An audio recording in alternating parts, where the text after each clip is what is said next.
4 যুগেরও বেশি সময় পর আবারও চাঁদের উদ্দেশ্যে মানুষ পাঠাতে যাচ্ছে যুক্তরাষ্ট্রের মহাকাশ গবেষণা সংস্থা নাসা। বহুল আলোচিত আর্মিসিস 2 মিশনের মাধ্যমে ১৯৭২ সালের পর প্রথমবারের মতো মানুষ চাঁদের কক্ষপথে ভ্রমণ করবে। মানব ইতিহাসে নতুন অধ্যায়ের সূচনা করতে যাচ্ছে নাসার বহুল প্রতীক্ষিত আর্মিসিস 2 মিশন।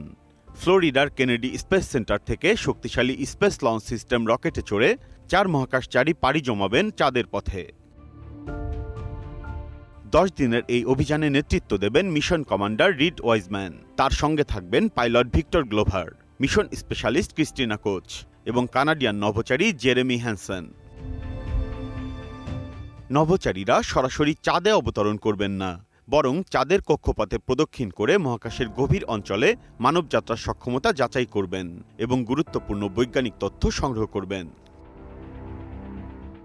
নাসা জানিয়েছে, আর্মিসিস কর্মসূচির মূল লক্ষ্য হল চাঁদে দীর্ঘমেয়াদী মানব উপস্থিতি নিশ্চিত করা এবং ভবিষ্যতে মঙ্গল গ্রহে মানুষ পাঠানোর প্রস্তুতি নেওয়া।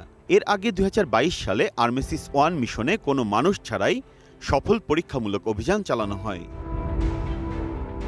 মিশনের প্রস্তুতির অংশ হিসেবে সম্প্রতি ওয়েট ড্রেস রিহার্সাল পরীক্ষায় রকেটের জ্বালানি ব্যবস্থায় তরল হাইড্রোজেন লিকেজ ধরা পড়ায় নির্ধারিত সূচি পিছিয়ে দেওয়া হয়েছে। প্রকৌশলীরা সমস্যার সমাধানে কাজ করছেন।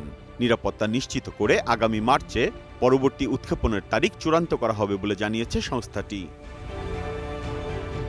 বিশ্লেষকরা বলছেন, আর্মিসিস 2 সফল হলে এটি হবে মানব মহাকাশ অভিযানের নতুন যুগের সূচনা, যা ভবিষ্যতে চাঁদে অবতরণ এবং গভীর মহাকাশে দীর্ঘমেয়াদী অভিযানের পথ সুগম করবে।